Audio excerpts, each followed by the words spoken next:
Today, we will discuss the preparedness of business disruption in case of the new viruses. We are facing one of the worst pandemics the current world population is come across.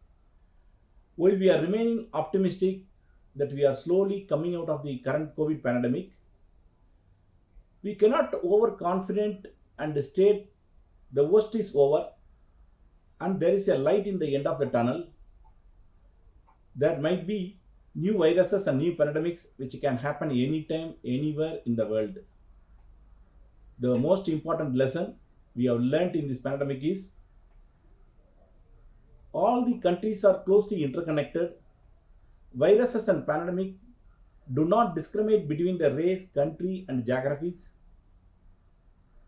Cooperation between countries is the key to survive and come out of the pandemic. Upgrading the existing research and infrastructure to cope with the sudden changes around in the world. All the above can be done by the countries through diplomatic channels. However, what will be the effect on a particular business? No business can predict it today. We can only be prepared. How can we more be prepared?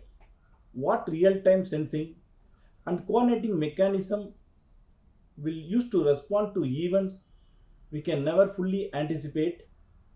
While there is no answer fits all, the steps can be taken are top-down approach and commitment for risk management, formation of the risk management team, simulating real-time risk, evaluating the company's preparedness, develop the ability within the teams to rapidly evolving ongoing changes in the environment.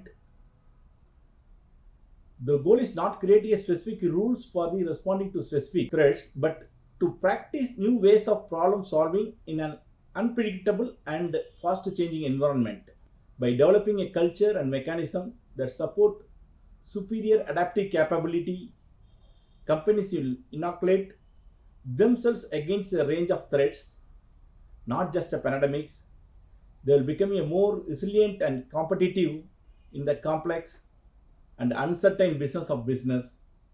All this start with the change in the mindset. Let's begin in the change.